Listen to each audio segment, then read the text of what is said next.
UFC 300 cannot possibly be the banger card that we were promised. Now, that's not to say that the UFC 300 card is bad. It's actually fantastic. It is one of the best cards I've ever seen. However, the main event is the key to making any card incredible. And the top choices for who could possibly be the main event for UFC 300 have now all but disappeared. We've essentially got two potential choices left, and frankly, as much as I like these fighters, as much as they are stars, as much as they are incredible, they just aren't it when it comes to making the UFC 300 card, this magical card that we were promised. In the comments, let me know what you guys think. Let me know what direction you think the UFC is going to go to fill that UFC 300 card. And do you think that they can live up to the hype that they've created about UFC 300? I don't know. What's up, everybody? Welcome back to Ultimate Punching, the Ultimate MMA channel. Thank you for stopping by. And before we get started, if you wouldn't mind hitting that like button, hitting that subscribe button, it helps with the YouTube algorithm and it helps me grow the channel. Have you guys ever watched The Office? There is this one episode of The Office where Michael Scott, the boss, the manager, I'm not going to tell you about The Office. You guys know what it is. But he essentially promises them a big surprise for doing their work, for doing a good job, right? And it gets to the point at the end of the episode where he's got nothing. He can't think of any type of surprise to give his staff, and he just sort of, fails at it. And that's kind of where I feel like we are right now from UFC 300. We've been promised an incredible announcement about the main event a few weeks ago, last week, etc., etc. And it just never seems to come around. And frankly, I'm at the point right now where I think Dana White is kind of like, well, our top options are gone. Conor McGregor and Michael Chandler are not fighting at UFC 300. I thought for the longest time that this was going to be the case. I thought they were just kind of doing misdirection because they do that a lot when it comes to Conor fights. Oh, I'm not fighting, I'm retired, this and that, and then boom, we've got a Conor McGregor fight. And then I thought we'd hear what the announcement is after UFC 297 because another candidate for that top spot is Israel Adesanya. But we just recently heard news that Israel Adesanya won't be able to fight or ready by UFC 300. He'll be ready by UFC 301. There's some rumors also that he's gearing up and training grappling-heavy styles so that he can be the main event on the card at UFC Saudi Arabia opposite Khamzat Chimaev. We've also heard rumors that Dricus Du Plessis has said he won't be ready in time to fight on the UFC 300 card. And look where we are right now. We are 10 weeks and some change out from UFC 300, and we still don't have an announcement. The fighters who are fighting in the main event, unless there's something really secretive going on behind the scenes, are not being given, a full camp to prepare for their opponent. So this leads me to believe that we're down to two potential options, both of which I like, but aren't the wow factor that we were promised. One of the rumors that's been out there, both people have put it out on Twitter, and both have accepted Tom Aspinall versus Alex Periera.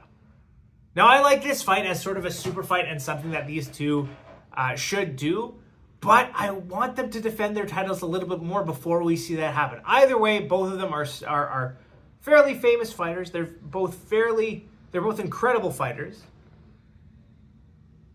So are they both competing at heavyweight? I think that is a potential candidate. It's good, it's not great. You know what I mean? It's good enough to be a main event, but it's not good enough to be the UFC 300 main event. But at this point, it could just be Dana saying, you know what? We got to do what's good enough.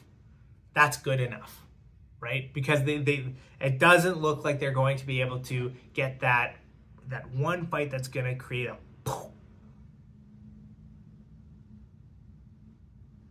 The other potential thing, and again, DDP did say he probably won't be ready in time for UFC 300. So this is a major if in my book. But when fans were asked what they would rather see, and I think this was on, Chael Sonnen did this poll, but when fans were asked what they would rather see between Dricus Du Plessis and Israel Adesanya, or Dricus Du Plessis rematching Sean Strickland, the fans said they wanted to see DDP versus Sean Strickland 2 before they saw DDP versus Israel Adesanya.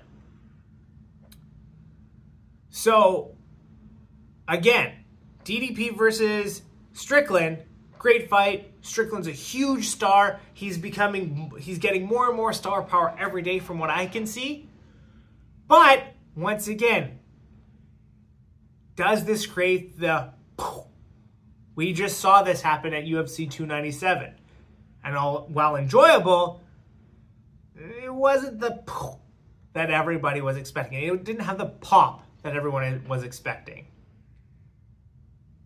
So really and truly, I feel like we are down to those two options for UFC 300. I don't think there's much else that Dana White can do at this point, unless, of course, they're faking us out, right? Unless this is stuff put out there to sort of make us think that, oh, you know, the fights we really want aren't going to happen. And then sort of a bait and switch where they come back and say, oh, just kidding, McGregor's ready. Oh, just kidding, Izzy's ready. By the way, me personally, I don't give a shit whether or not McGregor comes back. It's just he is the name that both fans and casuals alike will kind of recognize to tune in to UFC 300, right? He is that guy still, unfortunately. Or fortunately. I don't really care. But the point is that it just doesn't look like the UFC 300, that Dana White has a lot of other options on the table, unless he's bringing somebody back that we didn't expect, or, unless he's bringing back someone we're not expecting, right?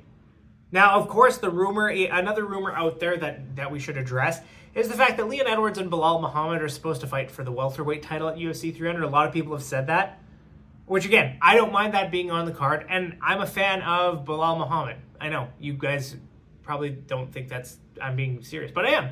I like Belal Muhammad, and I really do wish him to get a title shot. But once again, we're at that place where neither of those guys are big enough stars to qualify for the top billing for UFC 300. And in fact, what I thought was going to happen was maybe they have that as the co-main, and then the main event is going to be, Izzy versus Periera 3, right? That was another one that was talked about, but I don't think that's going to happen. Izzy versus Dricus Du Plessis. So two, huge fights, two big title fights. Welterweight, middleweight, to sort of close off the card.